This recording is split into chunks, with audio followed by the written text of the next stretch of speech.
I'm David Lindow, pastor at First Baptist Church of Universal City, where I've been for the past 3 decades. It's been a great privilege to serve the people there and been a long time in ministry. Been in ministry about 40 years, but 30 years at First Baptist Church. At 17, I surrendered myself fully and completely to the Lord, and from there, the boosters kicked in and I began moving quickly. I've always been kind of an obsessive, compulsive individual and give myself fully to whatever I'm doing, and it happened. I went into it. And I've been determined all that time to be, my little catchphrase that I use is to be a positive, upbeat, energetic, fun-filled, life-loving, victorious, and productive child of God. My people get sick of me saying that, but that's my goal. My life verse has always been found out of Psalm 84, verse 7. It says, they go from strength to strength till each appear before God in Zion. And that's always been my passion, to keep getting stronger and stronger and stronger and stronger. And that's what was happening for nearly 30 years until it happened. It. And when I refer to it, I'm talking about clinical depression. I'm talking about a time where my body just shut down and basically said, enough is enough. My body just couldn't handle the adrenaline rush and the guilt-driven life that I was leading. And so something just began to happen on the inside of me, and I went through that season of clinical depression. It was during that season that I quit sitting on platform and began sitting on the front row there in the church. And you say, well, why'd you do that? Well, because I didn't know whether I was going to go to the pulpit or I was going to run out the door. And literally for months on end, I would prepare during the week, and then I would sit on that front row, and I'd, all through the worship service, just contemplate, am I going to go to the pulpit or am I going to run? Fortunately, by the grace of God and the inner working of the Spirit, I went to the pulpit every morning and I preached the Word of God, and then I got away from the church as fast as I could, went home, got in bed, and went to sleep, because when I was asleep, I wasn't thinking and I wasn't feeling the pressure that I was during that time. It was a tough time. I began to analyze what I was doing wrong. And what I realized was there wasn't anything. That was what was crazy. I can't try to figure out, what am I doing wrong? And I wasn't doing anything wrong. There was no habitual sin in my life, no shortcomings that were monumental. I wasn't perfect by any means, but you know what I mean. There wasn't anything blaring in my life. And I began to answer the question, what's wrong in my life and what's right in my life? The right in my life was monumental. The wrong was only a couple things. I had a great wife. I had great kids. I had a great church. I had great health. I just had great just about everything. And so I'm sitting there wondering, why am I feeling so overwhelmed at this? Well, long story short is, it wasn't spiritual. It was physical. It was just a physical happening inside of me.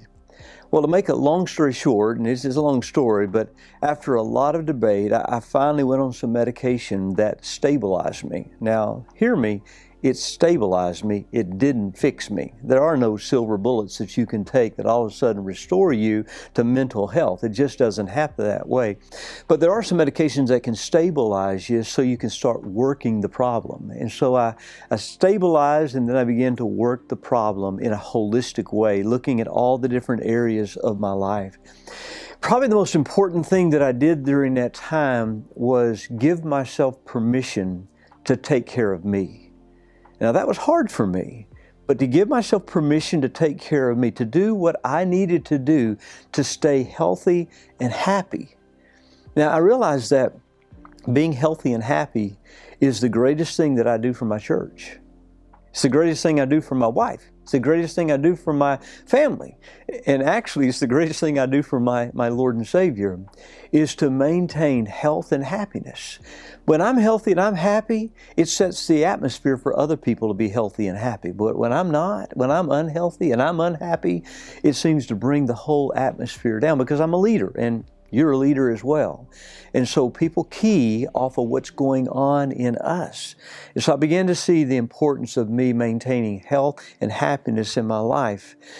You know, the book by Wayne Cordero, great book. You know, I could have written it myself, I think, but he did such a wonderful job in that. But my wife read it first. And after she read it, she said, you need to read this book. And I'm like, okay, sweetheart, I understand. And so she said, no, you need to read this book. And through the years, I've learned that God's voice sounds an awful lot like my wife's. And so I read the book and I said, "You're right, sweetheart. I needed to read that book." One of the chapters that has meant a whole lot to us as a couple is chapter 6, where it talks about finding the still waters. And that means finding the things that renew you, that refresh you, that restore you. That's the fresh still goes for just a little while. And the whole key to that is identifying what it is that fills you and what it is that drains you. And Wayne does a great job with talking about what fills your tank, what empties your tank. And so I had to really analyze that. What fills me, what drains me? I ask guys all the time, what fills your tank? And they go, they just don't know. And honestly, I didn't really know either. But I began to really research that in my life. And I find that, reading, not in preparation for a sermon, just reading, the beach. We just love the water and going to the beach, sailing, disc golf, spending time alone with Lisa, and projects, woodworking there in the workshop. Those are all things that fill my tank. After spending time doing that, I just feel renewed and energized. What drains me? Well, counseling, too many preps, yard work, critical conversations, and meetings that are not productive. I just go crazy with that. So really, it's simple. Do what fills you, avoid what drains you. That's rocket science, right? Everybody knows what to do, and Cordero actually points that out. We know what to do, but we have to give ourselves permission to do it. That was the real key for me. I knew what to do, but I had to give myself permission to do it. And I had to learn how to just live with the guilt. The guilt of taking care of myself. As a minister, we lay our lives on the altar of sacrifice. And so we sometimes have a real hard time doing what we know we need to do because we feel guilty about it. And I just had to learn how to live with the guilt. Just say, I'm going to do it anyway.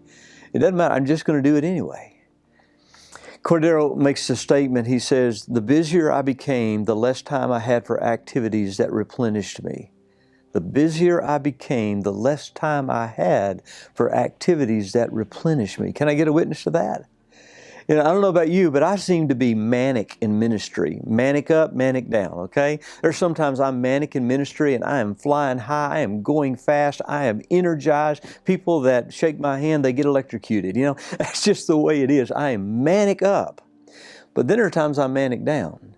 Now, to be honest, on the outside, I still look manic up. I can be a pretty good hypocrite in ministry. I can be a good pastoral hypocrite. But on the inside, I am depleted. I am worn out. I am leading on empty. And I know that. There are just times like that. But I've learned that I have to replenish before I need to replenish. Let me say that again.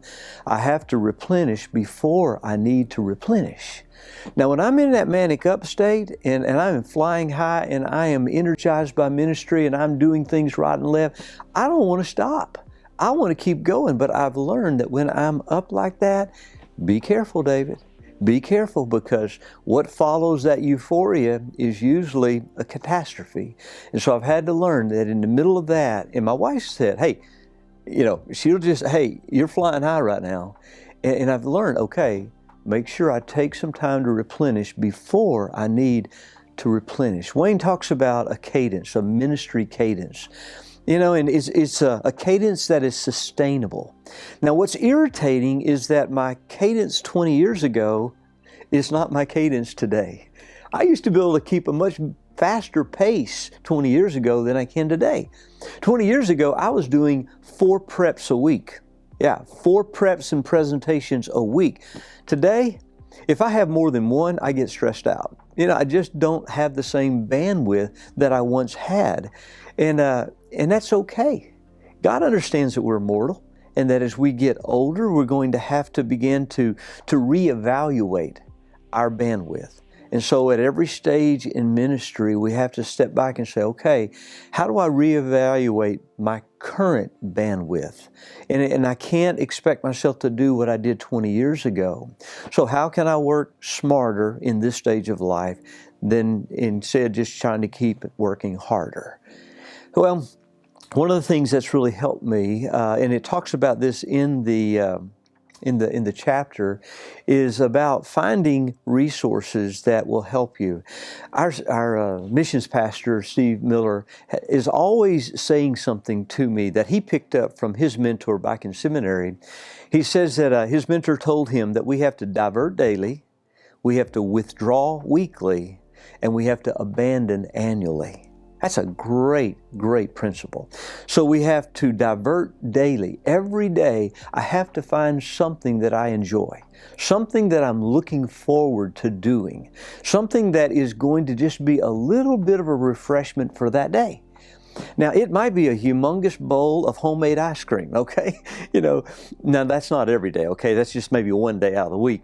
But maybe it's reading a book that you enjoy, or going out to eat with your wife, or playing a round of disc golf. You got to find something that you say, hey, I'm looking for, when you wake up in the morning, at this time, I get to do this.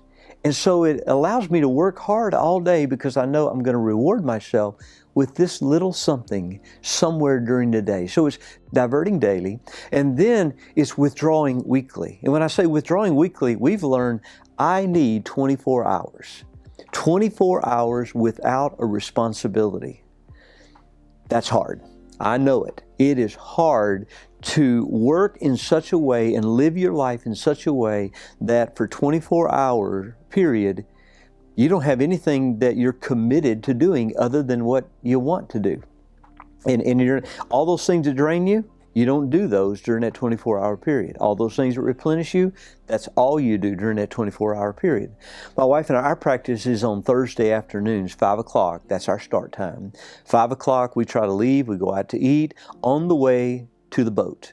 And we have an old boat up on Canyon Lake, and we'll spend the night there on the boat at anchor or either in the marina, and we'll watch a movie, we'll talk, I'll get up, I'll cook breakfast the next morning, we might go out for a sail, we might not, we just have to hang out, and then we'll do something fun on the way home, and then we're ready to re-engage with whatever has to be done Friday night and Saturday morning. But that's our weekly withdrawal. Do I do it every week? No. Do I do it most weeks? I try really hard to do that. And then, of course, the final one is to abandon annually. That means to shut down for at least 2 weeks for us.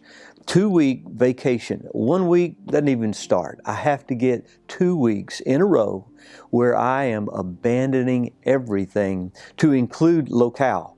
We have to leave. If I stay in town, if I stay at my house, these staycations, I don't know what that is. You got to get away. Somewhere where people can't get you to come back unless they hog tie you and they drag you back. You got to get away. And so we try to abandon annually, sometimes more than just once, a couple of times a year if at all possible. And it's just involved with sitting on the beach, reading, playing, doing the things that we love to do, re-engaging as a couple. All right, now for a quick reality check as I kind of close things out.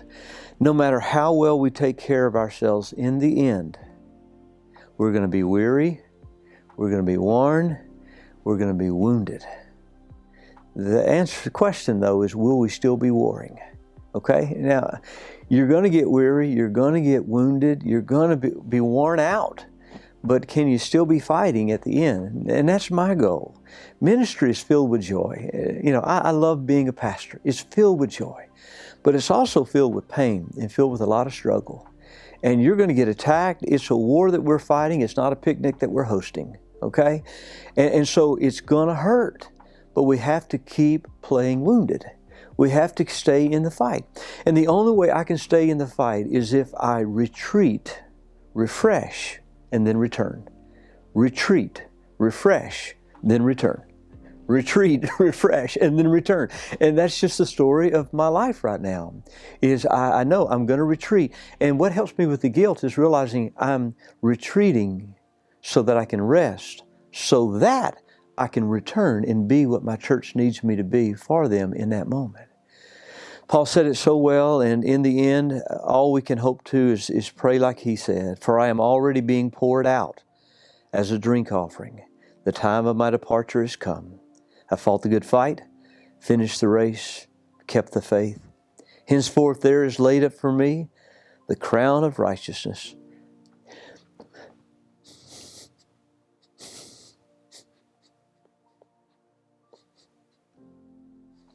which the Lord, the righteous judge, will award to us on that day. You know, that's the goal.